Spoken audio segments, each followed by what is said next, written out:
You're back on? Yeah. Okay, guys, I don't know what happened, but Aaron seems to think that the something happened with Facebook Live. It dropped us, so I'm hoping you guys are all coming back. Is anybody there?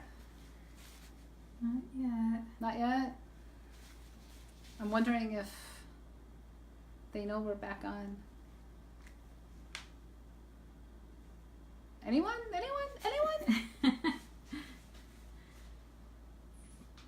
What happened? I wonder. There's one. The whole thing crashed. Like the app closed. The app closed? Yeah.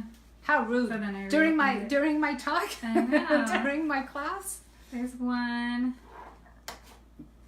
Okay, well, I'm hoping people are coming back. If not, we're going to post this on YouTube. We're going to post both sections. We'll call it section 1 and section 2. So there's 3. So they're coming on. They're coming on? Yeah. Interesting. I don't know why it crashed like that. I don't either.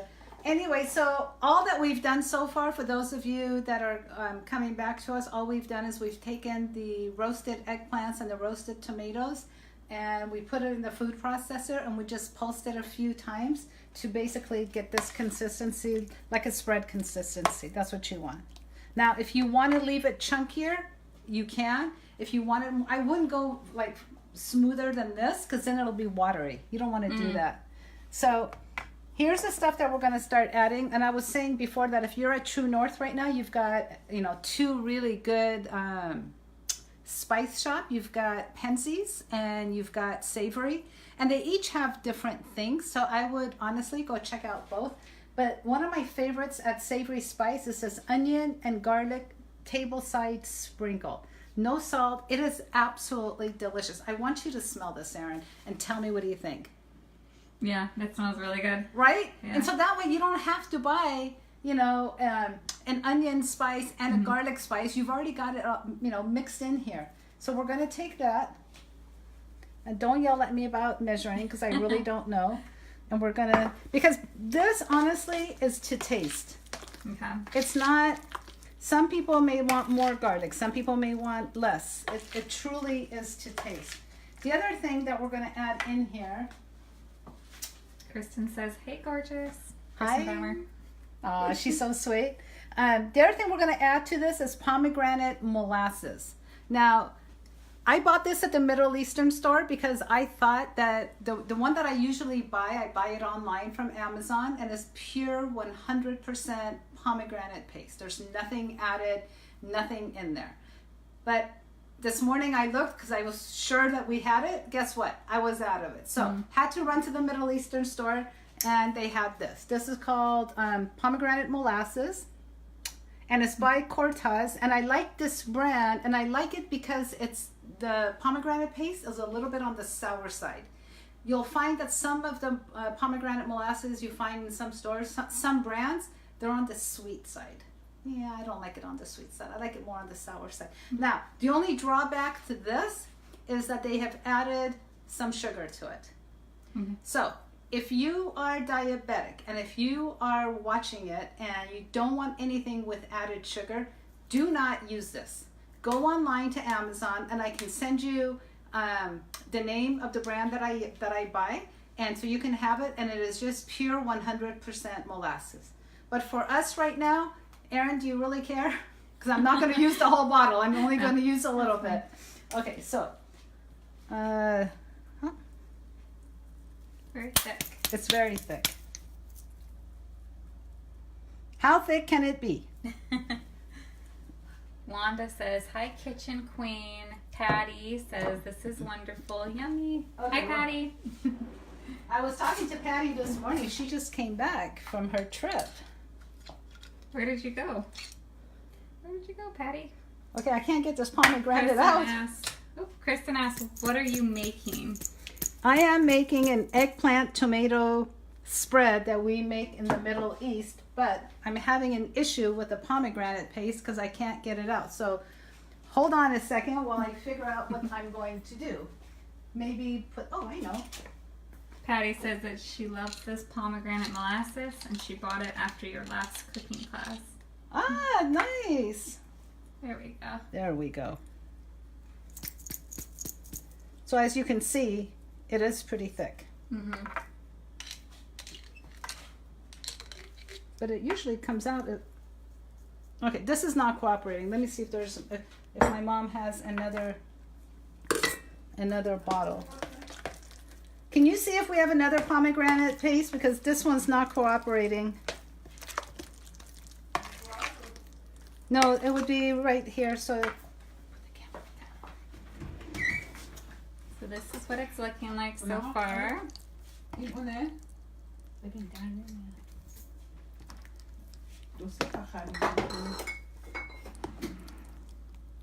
Okay.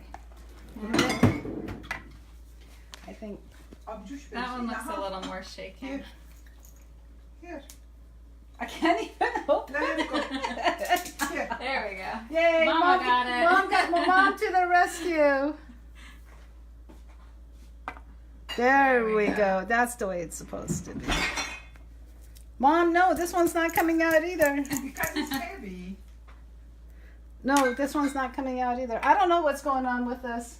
It's a Persian store. It's a Persian store, like my mother says. Exactly. Maybe you have to put it in hot water. It's not precise. My mom's saying to hit it on the head. I am hitting it on the I'm head. telling you, Yeho. Be careful, it's gonna come a lot. Ah.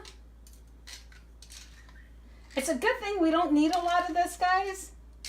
So, It's enough. you think Mom says it's Yeah, enough? because you want to put tamarind. Oh yeah, we have tamarind paste that goes in there Enough. too. Better than Hold on, I have to taste it to make no, sure. put the tamarind first. The color is gorgeous. Yeah, you like the Ooh, color? Yes. So, Erin was asking me a little bit earlier, what do we eat this with? Well, if you ask my mom, what are you going to say, Mom?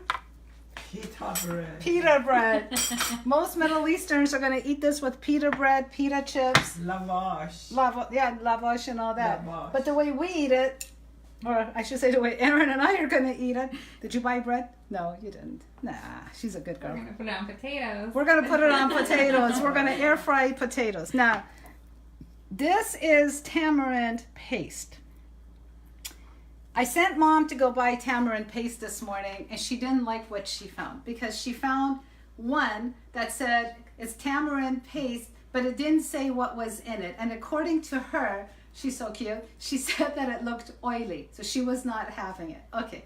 Then she found another one that said tamarind paste, but it had all sorts of mumbo jumbo that she couldn't understand. It was in a different language, I'm guessing.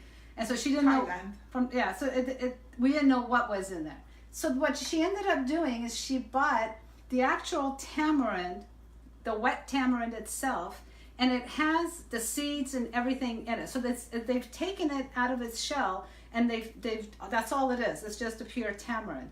So then I'm like, well, how are we going to do this? So she took all the seeds out of it and everything. We put it in hot water, and then we mixed it, put it in the microwave. Then we made sure to get more of the seeds and the strings and everything out of it. Then we added more water, and we blended it, and we made our own tamarind paste. Yeah.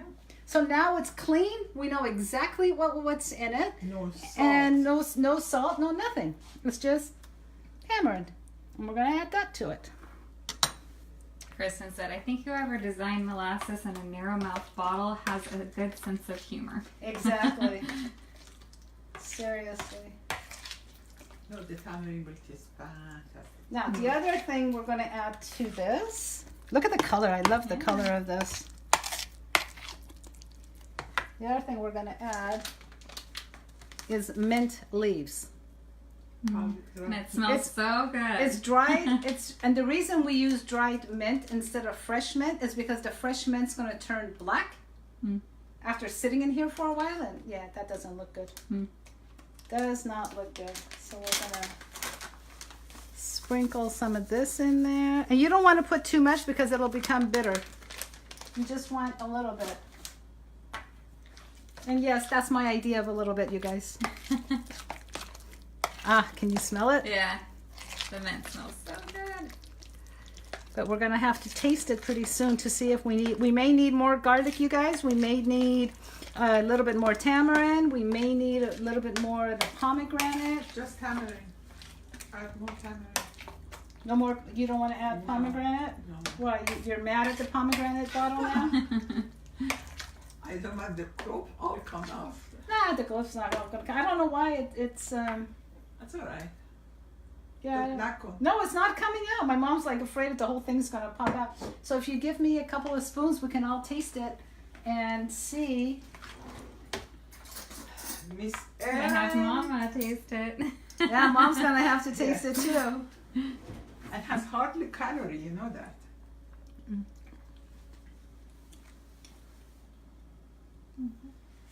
This is really good. It's fine. Perfect. It doesn't need anything. No, as a Perfect. seed is gonna, yeah. As it sits, the flavors are really gonna start blending together. And as it gets cold, Let's ask her. yeah, let's ask Erin because She's American. I don't know. really good. She's Persian. She's becoming more Persian than Yeah. American. So Yeah, it's really good. is it It's good? really good. Mhm. But you need more Do sour. you need more sour? No, I can taste the sour in it. Because it needs to be a sweet and sour Yeah. taste. So No, that's I why think it's good. it all depends. Here we had 6 eggplants. How many tomatoes? We had 8 tomatoes, and they Large. were large tomatoes. So that's why I say, depending on how big your eggplants are, how fleshy they are, it depends on your measurements. But honestly, just have fun. You know, just It's less than experiment. 20 calories. Yeah, there's really no calorie in this. Now, as for, is there any questions regarding So the recipe? Patty wants to know, where did you get the mint? Did you get it at the same store as the Yes, Yeah, molasses? the same store that I sent you to, the Persian market. And again, you can probably find this online. It's Sadaf mint leaves, and that's all it is, the dried mint.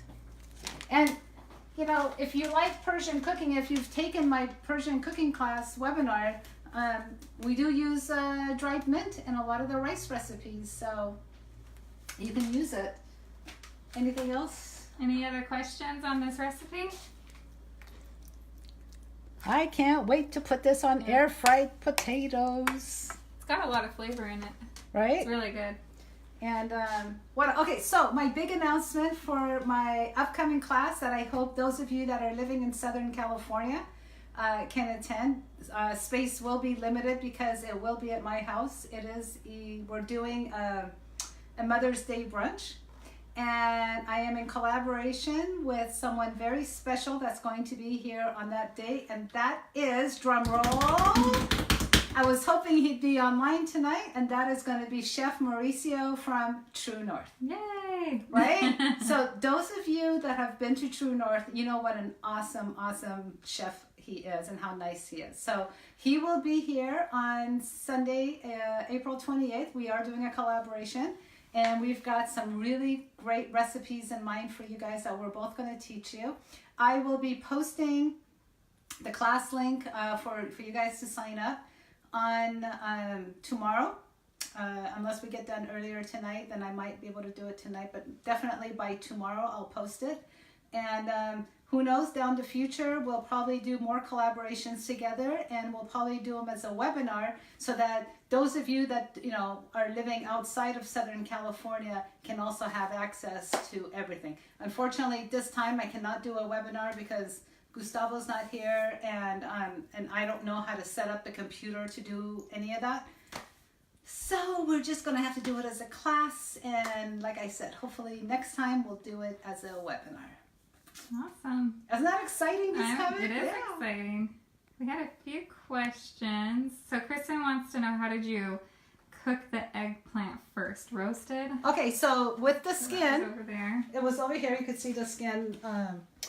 Yeah, all you do is you wash the eggplant and you poke it, because if you don't poke it, it's going to explode in your oven, and it's going to make a total complete mess. So you're going to poke it all the way around, and then you're going to put it in the oven. I had it, I think, at 420 on a convection, and because I had the tomatoes in there as well. And so it just depends on your oven how fast it's going to cook it, or how big the eggplants are. Typically, if you have a barbecue, if you still have one, I would roast these bad boys out there, because with the smokiness of the barbecue, oh my God, this dish would be phenomenal, out of this world. So, and then the tomatoes, we did the same way. The tomatoes, we bought the whole tomatoes and we sliced them in half, and we put them, skin side down, and we roasted them all on one side, and then we flipped them over and roasted it on the other side. I did put it on broil at the end for about 20 minutes, But then you got to keep an eye on it when you put it on broil because you don't want it. You don't want to burn it. You want to give it a little bit of flavor, but you don't want to like look how much this. Yeah. It's all burned all the way around, but you don't want to. And did you blend it or just mash it by hand? Okay, so I don't know if you saw at the very beginning, I demonstrated how to take the flesh out of the eggplant. So you take it and you put it in the bowl, and you take your tomatoes and you with a knife and fork you can just like slice it through, and then put it in your food processor, and just gently pulse it. Don't blend it. Just pulse it about 4 or 5 times, and that should do the trick. You could have it chunkier than this if you wanted to, but this is about the consistency that I like because I can put it on you can put it on crackers, you can put it on vegetables, you can put it on potatoes. You can just, I personally, Erin was asking me, how do I like to eat it? Well, yeah, this is how I like to eat it. But I do love it even more when it sits in the refrigerator for a couple of hours because the flavors just really blend. And you might even taste it after a few hours to see if there's anything else you might want to adjust it. You might say, you know what, now that it's all blended, I do want a little bit more of the garlic and onion powder, or I do want a little bit more of the tamarind paste or the pomegranate. So it again, I know I don't have measurements for you guys, but it's all because it's truly up to your liking. Some people like it on the sweeter side. Some people like it on the sour side. I like it somewhere in the middle. So. And then Patty says, I will be at that class for sure. Thanks, Shayda. Yay, Patty, I'm looking forward to seeing you, and I can't wait to hear all about your trip. She just came back from London and Italy. Oh, wow. I know. She didn't take us with her. I know. Next time. Yeah. Next time, Erin and I need to go with you, Patty. Anyone else? Okay, guys. Well, it's been an absolute pleasure cooking for you guys tonight. I hope you give this recipe a try. And this recipe, we are going to put this back up on YouTube. We'll put both the beginning that we did on YouTube, and we'll put the second half on YouTube. And check out my Instagram page on Healthy Cooking with Shayda. That's also my YouTube channel, my Instagram page, and my Facebook page. And if you guys have any questions, or if you guys do make this, I'd love to hear how you guys liked it. So with that, I'd like to say good night and looking forward to seeing you guys soon. Again, those of you living in Southern California, I hope that you will join Chef Mauricio and I for our Sunday, April 28th class for a Mother's Day brunch. Thank you again and have a good night.